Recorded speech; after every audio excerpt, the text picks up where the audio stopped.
This is the 12th anniversary of the terrorist attacks on the U.S., what has come to be known, of course, as 9/11. And this week, you may have noticed ads on OC Transpo buses related to that horrific event. But if you look closer, there are actually ads calling into question whether the attacks were caused by terrorists at all. C. Fisher reports. Andres Cerro likes to check out the ads on OC Transpo buses.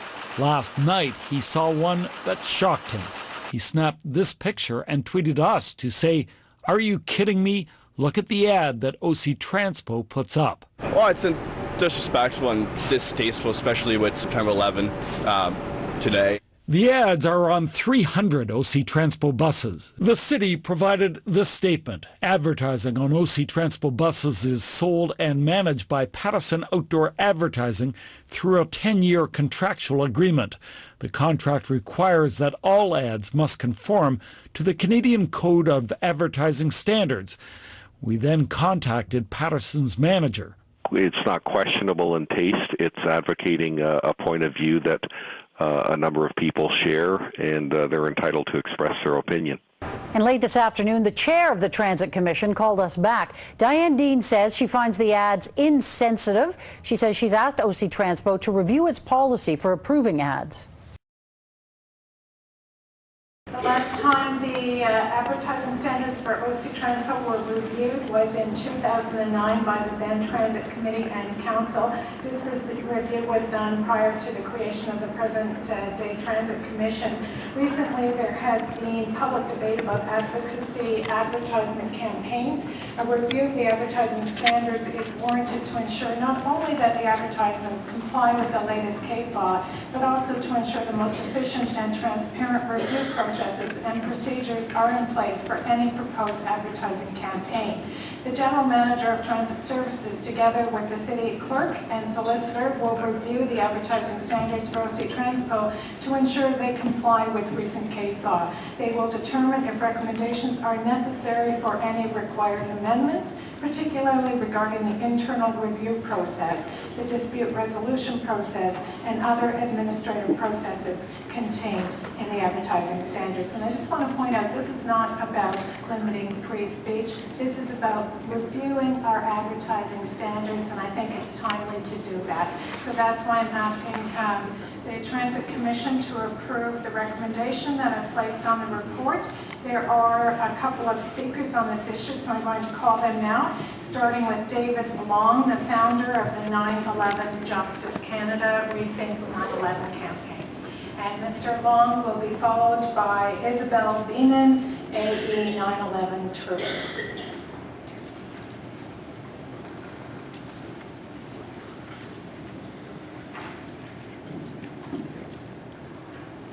Good morning, Mr. Long. You have 5 minutes to address the Commission. Go ahead.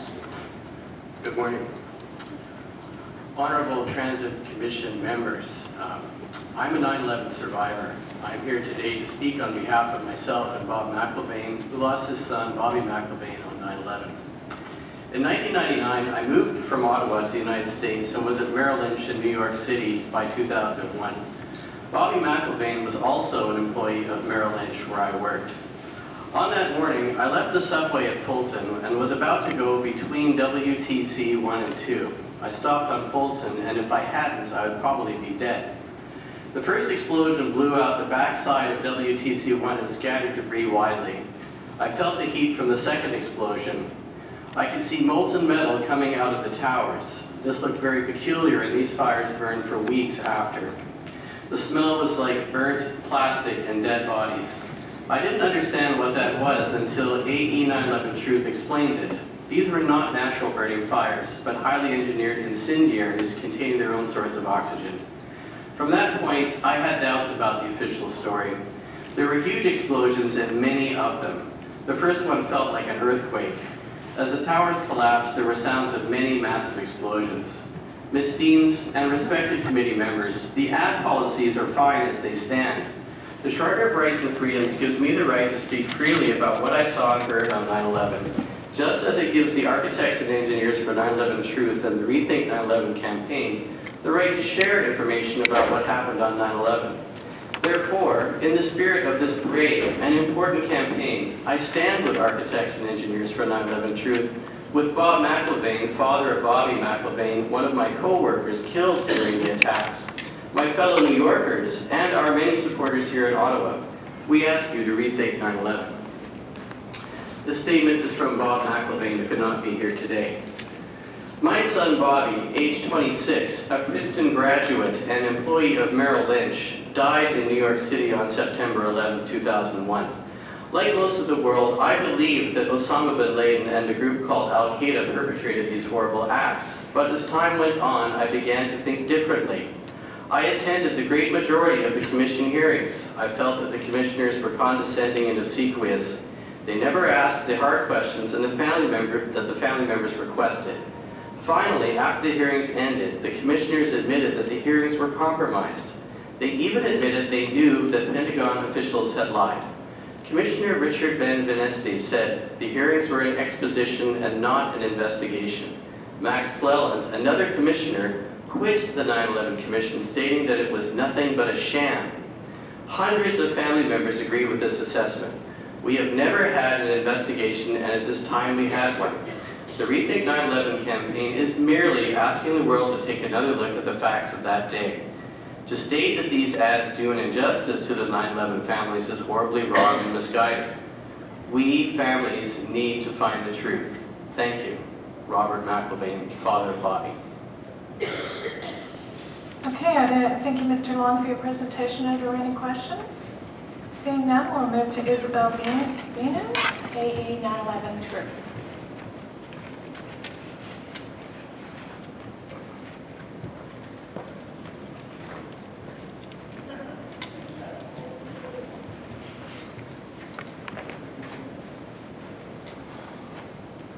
Hi everybody, I hope everybody's well today.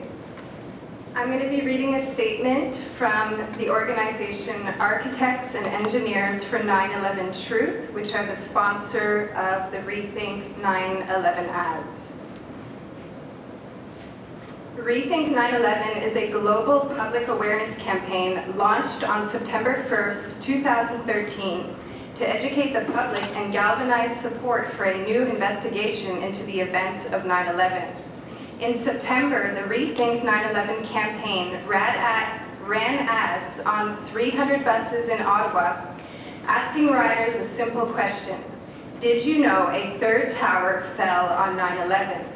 This question was in reference to the 47-story World Trade Center Building 7, which collapsed suddenly, symmetrically, and at a free-fall acceleration into its own footprint at 5:20 p.m. on 9/11.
When you watch this video, it is not difficult to understand why more than 2,000 architects and engineers signed the Architects and Engineers for 9/11 Truth petition, calling for a new investigation into this building's destruction.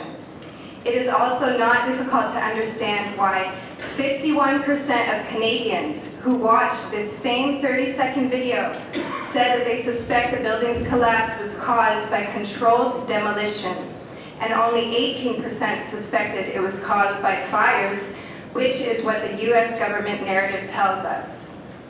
Unfortunately, still to this day, millions of people around the world are not aware of the collapse of Building 7, let alone have they seen it. The goal of ReThink 911 is to make this information widely known by running advertisements in cities around the world, encouraging the public to look at evidence and decide for themselves. Should such an activity be blocked because some in our society are uncomfortable about the implications of this building being brought down by controlled demolition? The Canadian Charter of Rights and Freedom says no. Our right to share this information respectfully, as we have done, is protected. And so we continue onwards. Architects and engineers for 9/11 Truth is pleased to announce that we are launching a second round of ReThink 9/11 ads in Ottawa and Toronto this December to raise further awareness of the collapse of Building 7. Starting the first week of December, thanks to the generosity and commitment of hundreds of supporters, ReThink 9/11 ads will be seen on the back of dozens of buses in Ottawa and inside hundreds of subway cars and buses in Toronto, featuring a new question. Have you seen the video of World Trade Center 7's collapse? 51% of Canadians who see it suspect it was a controlled demolition. Okay, there's a point of order, Commissioner Blais. I've been trying to give them a little latitude to... Okay, the point is our advertising standards. It's not an opportunity for you to make announcements about future truth campaigns. So if you could stay within the discussion that's in front of the Transit Commission, which is a discussion review of our advertising standards, or you will be rolled out of order. Okay. So just to wrap it up, AE 9/11's Truth's ongoing efforts to raise awareness are dedicated to the victims, families, and all others throughout the world affected by the tragic events of September 11th, 2001, and its aftermath. We ask for your support in helping to bring about a future of peace and justice based on a solid foundation of truth. Thank you.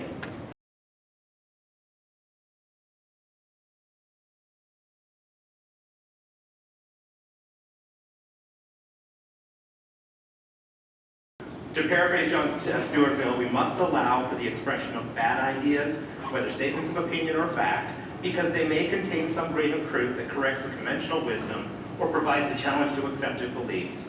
I'm not saying that I personally think either that ReThink 9/11 has bad ideas or that they represent a correction to the conventional wisdom, but rather it's a discussion in which society ought to be able to engage. To that end, I observe that the right of free speech today can correct some misperceptions about what the Commission is actually being asked to do today. The review is not proposing any specific change to OC Transpo's advertising standards, let alone one that would make it difficult for public education campaigns to be carried on our buses. Reviewing our advertising standards does not introduce censorship, rather only ensures that we're complying with our constitutional obligations. In the Greater Vancouver Transportation Authority case, the Supreme Court did not say that a transit authority could never limit the content of its ads. What the court did found that policies that the transit authority adopted for the purpose of providing, quote, a safe and welcoming public transit system were a sufficiently important objective that they could, in some situations, warrant placing a limit on freedom of expression. In Canada, we've accepted that even important constitutional rights can be subject to reasonable limits that are consistent with the principles of a free and democratic society, generally for the collective good. OC Transpo should be able to limit the expression if it reaches the point of being obscene, by which it would be demonstrably harmful, or if it constitutes what the Supreme Court of Canada would label as hate speech. These are both a long way from the kind of political speech in which ReThink 9/11 would engage, and for me, even the Katy Perry ads wouldn't meet that standard. In summary, Madam Chair, I support your motion. I support a process of review of our policies to make sure that what is limited would be forms of expression that would hit that very high standard. Thank you. For me, advertising on the OC Transpo bus is not only a revenue thing, but also as an information piece, because there are many a time where OC Transpo uses those ads to inform the community about city programs or about other things that are happening within this organization.